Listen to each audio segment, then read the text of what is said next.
चलो, उस दिन अपन ने पढ़ा था एसेट का अकाउंट, जो तुम लोगों को बता दी थी।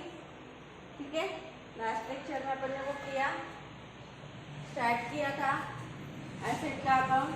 जब भी एसेट अपन परचेज करते हैं, एट अ टाइम परचेज अपन एंट्री पास करते हैं asset account debit to cash और बैंक अकाउंट और क्रेडिटर्स अकाउंट। तो यहाँ पे अगर उधार लिया होगा तो क्रेडिटर्स का नाम, अगर कैश है या बैंक से खरीदा होगा तो वो पर्टिकुलर आएगा। ठीक है, उसके बाद उसी एसेट पे at the end of the year depreciation लगेगा। फिर उसके लिए अपन ने देखा था कि फर्स्ट ईयर डिप्रिसिएशन लगाते वक्त जब से वो एसेट परचेज किए वहाँ से तो ईयर एंड तक, ईयर एंड मतलब फाइनेंशियल ईयर एंड तक, मोस्टली फाइनेंशियल ईयर एंड ये 31 मार्च को होता है। कभी कभी एग्जाम्पल में गिवन हो कि 31 दिसंबर को है, मतलब फाइनेंशियल ईयर 1/1/2020 से स्टार्ट होके 31/12/2020 तक है, तो फिर अपन ये फाइनेंशियल ईयर लेंगे।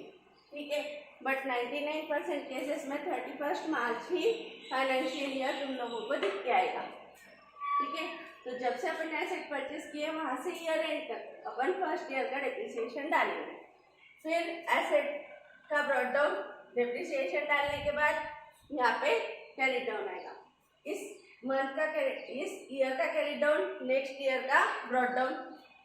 ठीक है, एसएलएम मेथड होगी तो कॉस्ट ऑफ एसेट पे, ठीक है, डिप्रिसिएशन लगेगा, स्ट्रेट लाइन डिप्रिसिएशन लगेगा, सेम अमाउंट ऑफ डिप्रिसिएशन रहेगी, लेकिन रिटर्न ऑन वैल्यू होगी तो ब्रॉट डाउन पे डिप्रिसिएशन आएगा। ठीक है, कितना डिप्रिसिएशन लगेगा, कितने पीरियड का, ओपनिंग से लेके क्लोजिंग तक पूरे 12 महीने वो एसेट यूज किए, इसलिए 12 महीने का डिप्रिसिएशन लगेगा। फिर ब्रॉट डाउन में से डिप्रिसिएशन लेस करने के बाद आएगा सेकेंड ईयर का कैरी डाउन, सेकेंड ईयर का कैरी डाउन, थर्ड ईयर का ब्रॉट डाउन रहेगा। सेम एसेट अपन यूज करते जा रहे हैं तो हर साल डिप्रिसिएशन जब तक वो एसेट खत्म नहीं हो जाती या फिर पूरी डिप्रिसिएट नहीं हो जाती तब तक अपन ये प्रोसेस स्टार्ट रखेंगे। लेकिन बात ये होती है कि पिक्चर में क्लाइमेक्स तो आना ही आना है, तो यहाँ भी एक क्लाइमेक्स आ सकता है कि अगर अपन ने जो एसेट खरीदी थी वो बीच में ही कभी भी बेच दी, क्या कर दी, बीच में ही। जैसे यहाँ पे फोर्थ ईयर के स्टार्ट में आया ट्रू बैलेंस ब्रॉट डाउन, जो थर्ड ईयर का कैरी डाउन था। ठीक है, तो यहाँ पे मैंने क्या किया, फोर्थ ईयर में ये एसेट को बेच दिया। ठीक है, तो ऐसे सिचुएशन में जब मैंने एसेट को बेचा तो डिप्रिसिएशन लेते वक्त अब मेरे को कितने पीरियड का डिप्रिसिएशन लेना पड़ेगा, कितने पीरियड का डिप्रिसिएशन लेना पड़ेगा, जब से ओपनिंग हुई है, मतलब फाइनेंशियल स्टेट ईयर स्टार्ट हुआ है वहां से तो एसेट बेची है उस दिन तक, ओपनिंग ऑफ फाइनेंशियल ईयर से लेके तो date of sale of asset at the time of sale. इससे पहले जो टाइमलाइन मैंने बनाई थी वो परचेस के टाइम डिप्रिसिएशन कैसे डालते हैं उसकी थी, जो कि अपन ने लास्ट लेक्चर में कंप्लीट किया। ये क्या है, at the time of sale depreciation कैसे, कितना लेना है, तो जब से फाइनेंशियल ईयर ओपन हुआ है वहां से लेके तो date of sale of asset तक। जैसे फाइनेंशियल ईयर स्टार्ट हुआ 1/4/2020 को और मैंने एसेट सोल्ड की 30 सितंबर 2020 को, तो इस बीच मैंने कितने दिन ये एसेट यूज कर ली, 6 मंथ्स, तो मैं डिप्रिसिएशन कितना लगाऊंगी, 6 मंथ्स। अगर मैंने ये एसेट 1 जुलाई 2020 तक यूज की तो ओपनिंग हुई थी यहाँ से, तो अब मैं डिप्रिसिएशन लगाऊंगी 3 महीने का। अगर मैंने ये एसेट बेच दी 1 नवंबर 2020 को, तो ओपनिंग कहाँ से हुआ था, 1/4/2020 से स्टार्ट हुआ था फाइनेंशियल फाइनेंशियल ईयर एसेट कब सोल्ड की 1/11/2020 को, तो देखो क्या होगा अप्रैल, मई, जून, जुलाई, अगस्त, सितंबर, अक्टूबर, बस अक्टूबर 7 मंथ्स का डेप्रिसिएशन यहाँ पे लगेगा।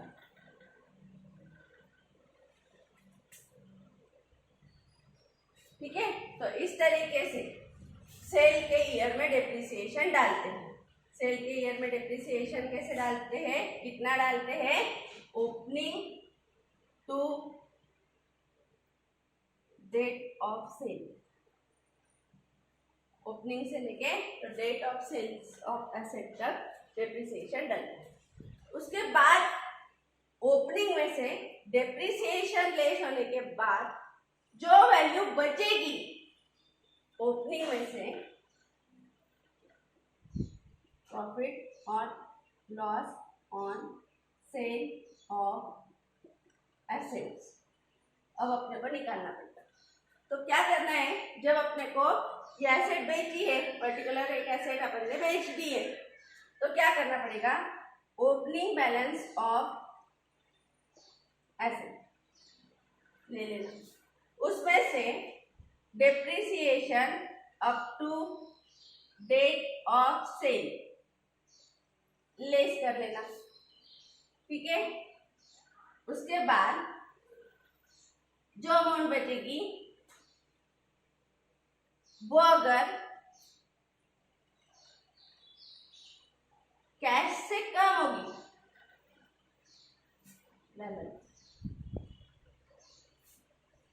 ये जो बैलेंस है ओपनिंग बैलेंस, ये 4th ईयर में जो ओपनिंग बैलेंस था, डेप्रिसिएशन डाला 6 महीने, 9 महीने, 3 महीने, 10 महीने, 7 महीने, जो जितने भी दिनों बाद एसेट सोल्ड की उतने पीरियड का डेप्रिसिएशन।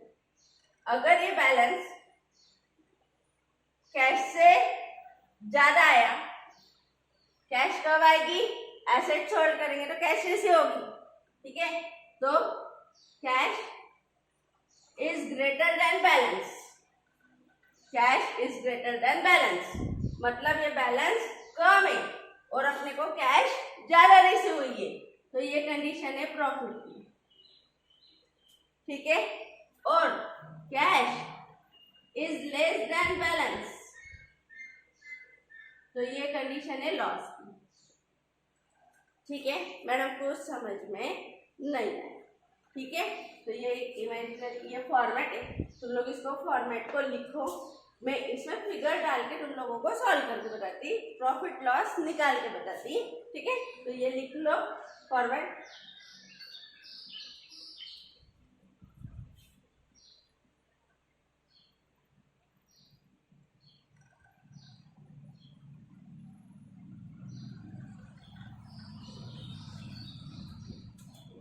चलो हो गया।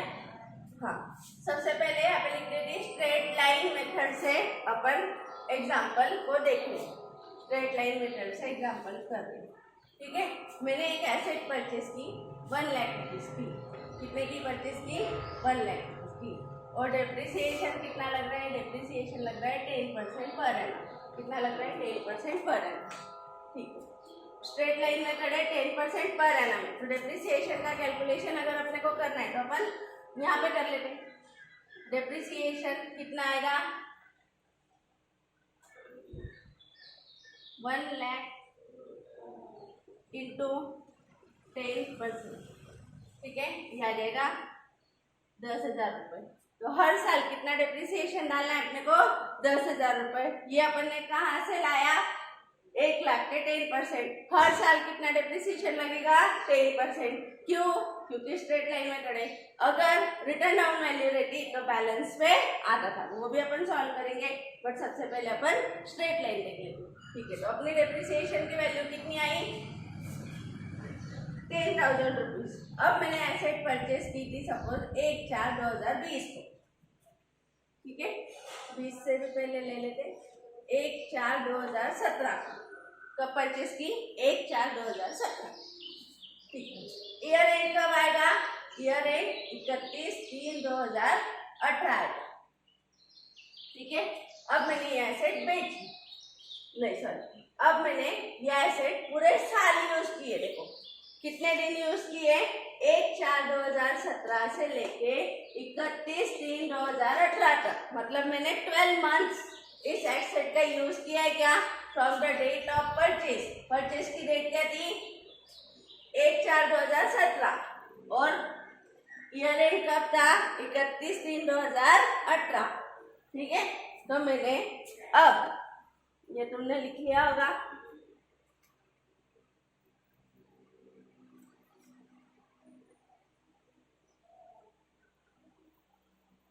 देखो यहाँ पे मैंने लिखा था from the date of purchase to year end, asset purchase कब की 1/4/2017 को, ईयर एंड कब आया 31/3/2018 को।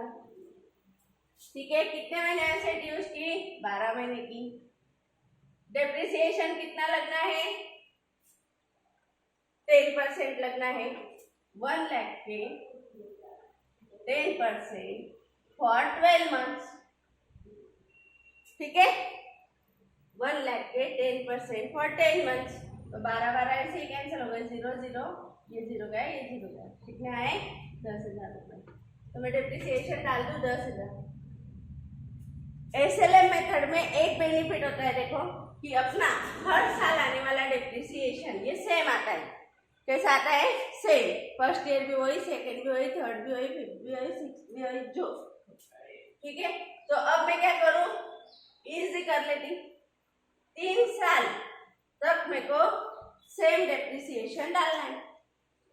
ठीक है, क्योंकि 4th ईयर में अपन एसेट सोल्ड का पैटर्न देखने वाले, तो 3 साल तो अपन श्योरली सेम डेप्रिसिएशन डाल देंगे, क्योंकि अपने को एग्जांपल में गिवन होगा कि 3 साल तक एसेट यूज की, डेप्रिसिएट की, ऐसा बोला रहेगा। और यहाँ पे मैंने इमेजिनरी बोल दिया तुमको कि 3 साल अपन ने एसेट यूज की, तो इसलिए मैंने 3 साल सेम डेप्रिसिएशन है, क्योंकि स्ट्रेट लाइन मेथड है, तो तीनों जगह डेप्रिसिएशन की वैल्यू डाली। 10 लाख में से 1 लाख में से 10,000 गए, बचे कितने 90। इधर का क्लोजिंग, इधर का क्या है ओपनिंग, उसमें से क्या कर दो 10,000 लेस, बचे कितने 80,000।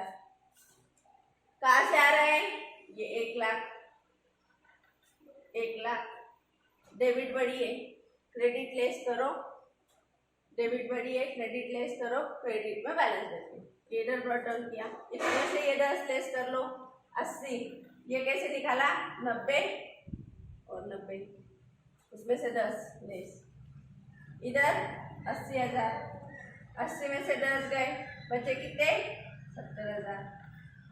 ठीक है,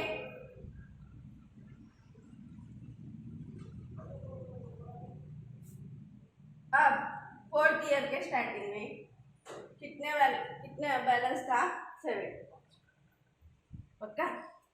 अब देखो मैंने तुमको बोला, अब यहाँ पे स्टार्टिंग में क्या डेट आएगी,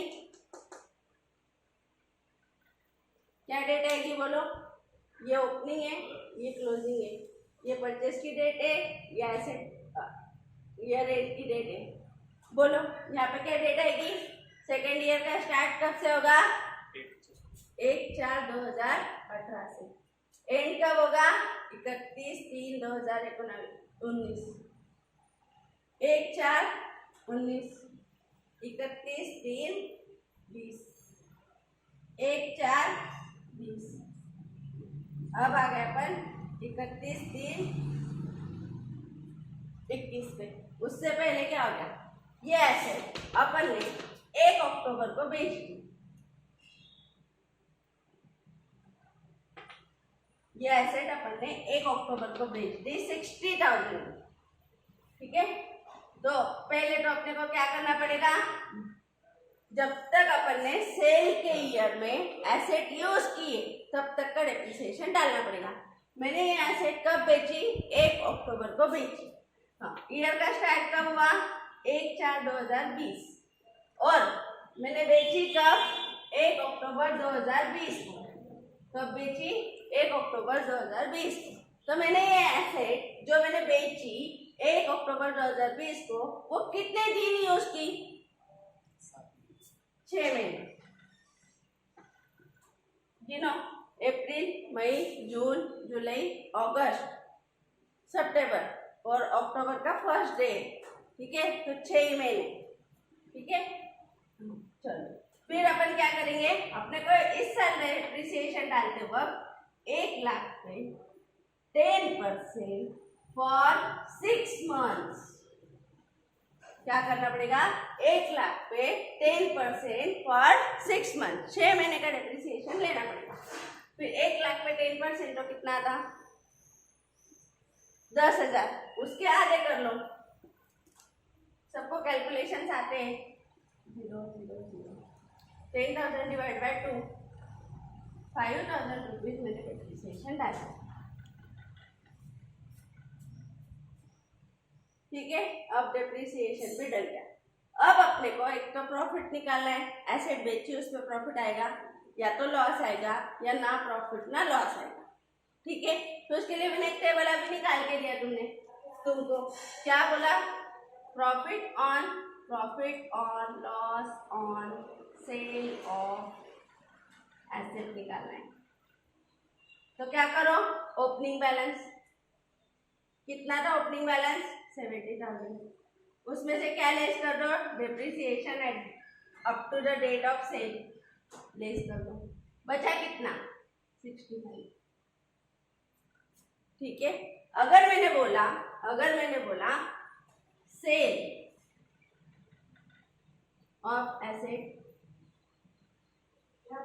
of ₹60,000, sale of asset of ₹60,000, मैंने एसेट सेल की 60,000, तो मेरे बुक वैल्यू मतलब मेरा बैलेंस कितना था 65, और मेरे को कैश कितनी मिली 60,000, ठीक है ना। तो cash is less than balance, cash is less than balance, तो मेरे को क्या हो गया, loss, cash is less than balance. 65,000 minus 60,000, ये हो गया 5,000 को loss on sale of asset, आ गया। इस तरीके से आएगा। फिर मैम इसकी रिकॉर्डिंग यहाँ कैसे करेंगे, तो देखो एसेट जब बेची तो अपन ने क्या करना चाहिए, क्रेडिट करना चाहिए, और जब खरीदी तो क्या करना चाहिए, डेबिट करना चाहिए। तो एसेट खरीदी थी तब उसको डेबिट हुआ था, और एसेट जब बेची तो एसेट गई, कैश आई, कैश को डेबिट होगा, एसेट को क्रेडिट होगा। तो एसेट कितने में गई उसको कैश के नाम से लिख दो, एसेट कितने में बेची 60,000 में, तो इसलिए उसको क्या लिख दो 60,000। 70,000 की चीज 5,000 डेप्रिसिएशन डालने के बाद 65,000 की थी, वो 60 में बेची, तो अपने को क्या हो गया, लॉस।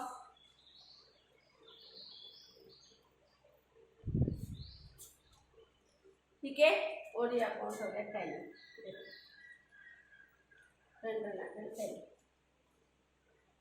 ठीक है, हो गया। चलिए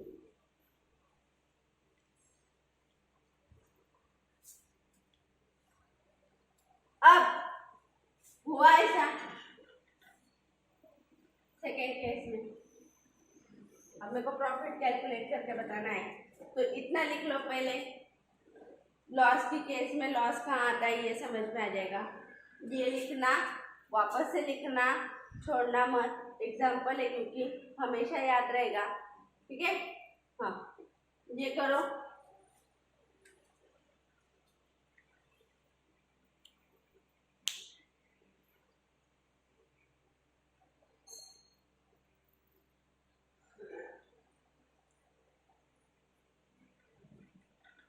चलो ठीक है।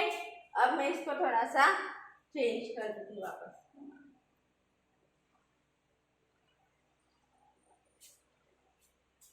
ठीक है, इसको भी हटा देती वापस,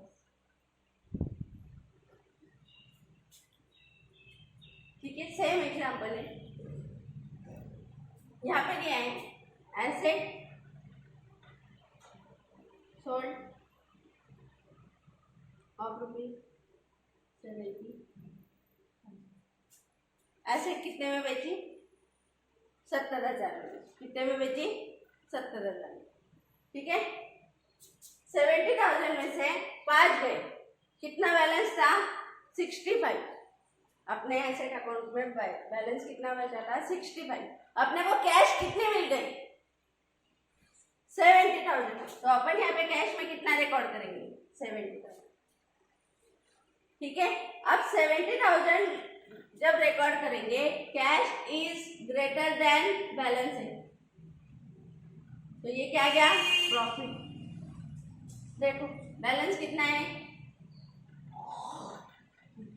कैश बड़ा है, देखो कैश कितना है? 70 और बैलेंस कितना है? 65। तो 5,000 रुपये सीधा सीधा अपने को क्या हो गया है? गेन हो गया है, प्रॉफिट हो गया है। तो ये आ गया profit on sale of asset. ठीक है, फिर यहाँ पे लॉस लिखेंगे क्या पर्टिकुलर? नहीं, लॉस नहीं लिखेंगे, है ना। अब देखो क्रेडिट बड़ी हो गई और डेबिट छोटी हो गई, तो अब अपन बैलेंसिंग करते वक्त क्रेडिट की फिगर को बैलेंसिंग कहाँ करेंगे? डेबिट में, और यहाँ पे लिखेंगे profit on sale of asset. कितने रुपए?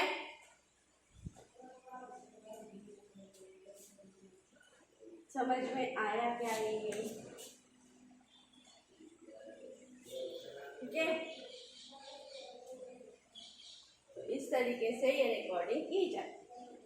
ठीक है, थोड़ा सा जब बार बार इसको सॉल्व करोगे तो थोड़ा सा रट्टा भी हो जाएगा और थोड़ा सा कंसेप्चुअल है। देखो जब अपने पास लॉस है मतलब जितने के एसेट उससे कम में बेची गई है, तो अपने को डेबिट बड़ी दिखेगी और क्रेडिट छोटी, और लॉस यहाँ आएगा। ठीक है, लॉस का आएगा, यहाँ आएगा।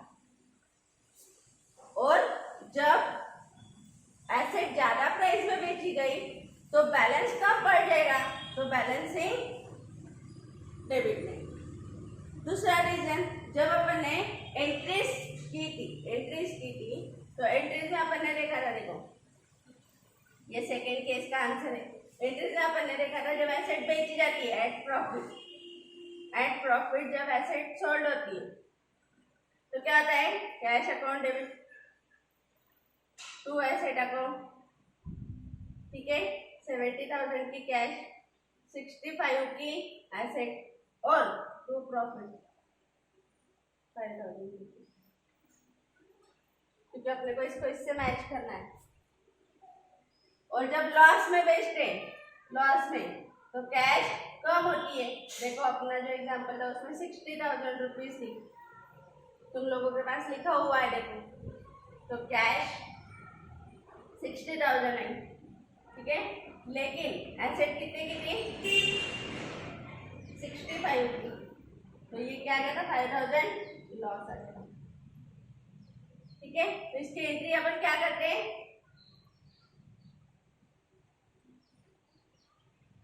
Cash account debit 60,000, loss account debit 5,000 और टू एसेट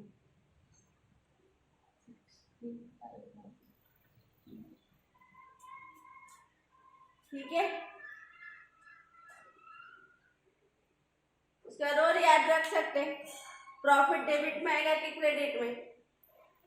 प्रॉफिट हुआ तो वो प्रॉफिट एंड लॉस के क्रेडिट में जाता है, मैंने तुमको बताया था। तो यहाँ पे डेबिट में होगा तो ही पोस्टिंग क्रेडिट में जाएगी ना। पीसी में कब जाएगा? जब यहाँ पे डेबिट में होगा तो पीसी में, और यहाँ पे क्रेडिट में होगा तो पीडी में। तो लॉस हमेशा पीडी में जाता है, तो यहाँ पे एसेट के अकाउंट में क्रेडिट में रहेगा, और प्रॉफिट हमेशा पीसी में जाता है, प्रॉफिट एंड लॉस की क्रेडिट में। तो ऐसे सिचुएशन में ये डेबिट में रहेगा।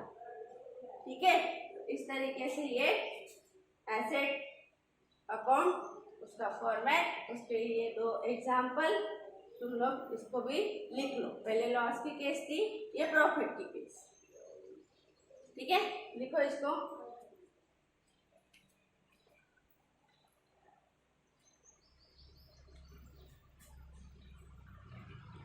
वर्किंग नोट सब लिखना है, कंजूसी नहीं करना है वर्किंग नोट लिखते वक्त।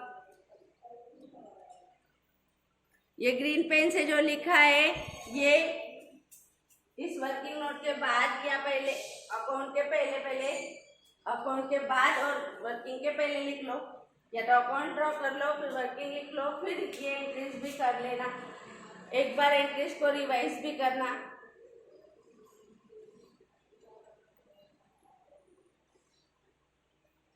ठीक है,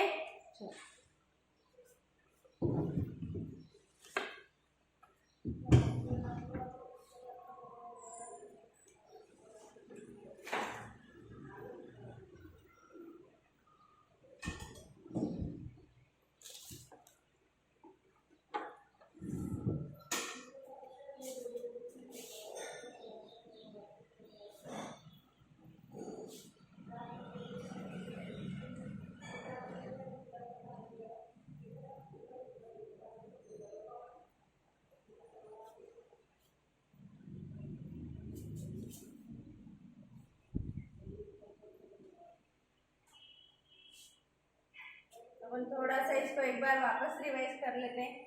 डिप्रिसिएशन को अपन ने कुछ एंट्रीज लिखवा के ली थी, वो एक बार रिवीजन ले लेते हैं। उसके बाद फिर कल से अपन एग्जाम्पल शुरू करेंगे, एक स्टेप बाय स्टेप एक एग्जाम्पल अपन लेंगे और ज़्यादा तुम लोगों को अच्छे से वो सब चीज़ें समझ में आएंगी।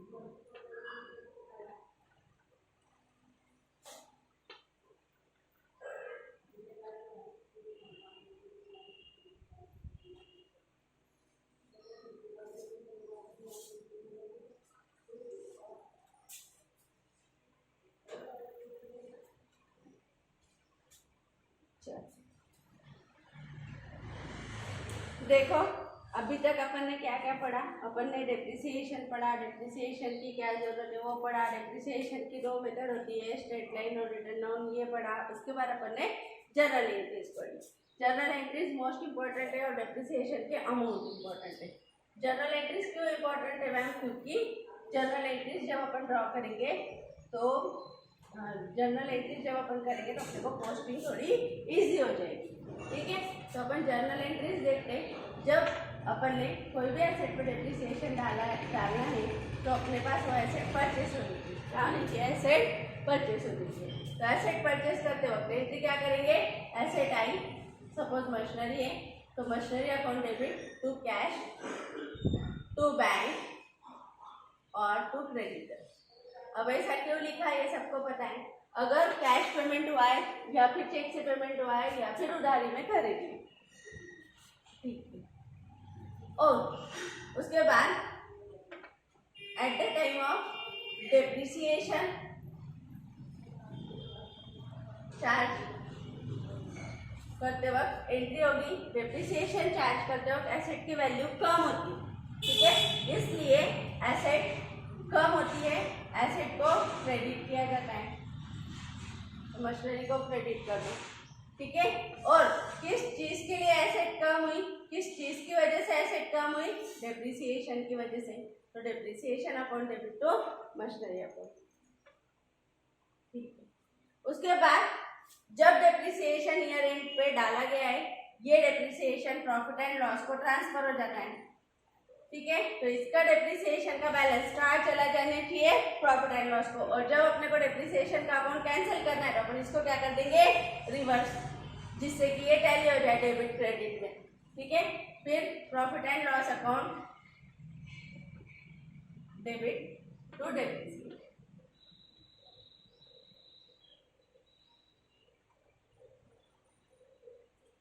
ठीक है।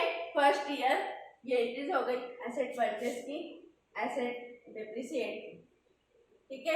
सेकेंड ईयर अगर अपने को कुछ नहीं बोला है तो अपन सेम एंट्रीज को दोहराते जाएंगे, सेम एंट्रीज करते जाएंगे ना वापस। सेकेंड ईयर अब एसेट परचेस की होगी नहीं तो परचेस की एंट्री होगी, अगर नहीं की होगी तो यही एसेट पे डेप्रिसिएशन चार्ज होगा। फिर डेप्रिसिएशन चार्ज करने की एंट्री और कोई दूसरी होगी क्या?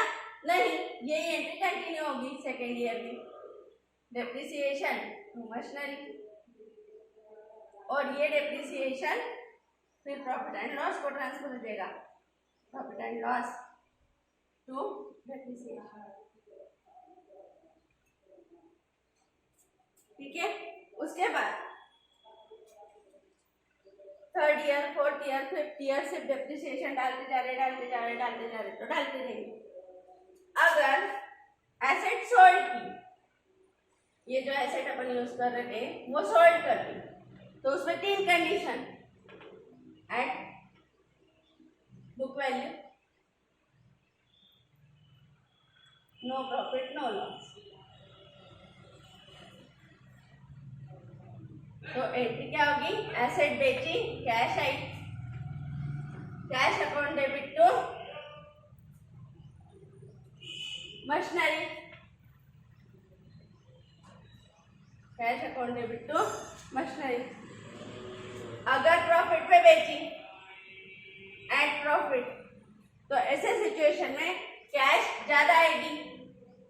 अपन ने अभी एग्जांपल में देखा, कैश बुक वैल्यू कम रहेगी और प्रॉफिट, ठीक है। उसके बाद अगर लॉस है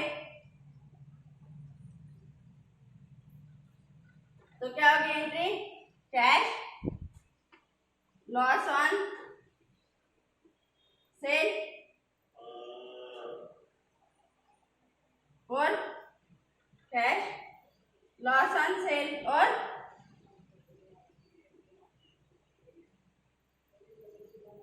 machinery.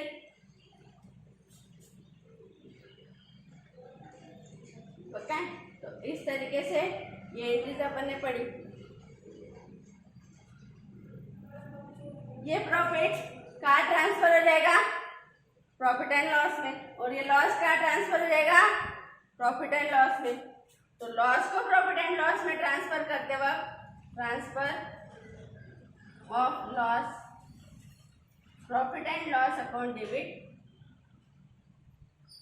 To loss on cell,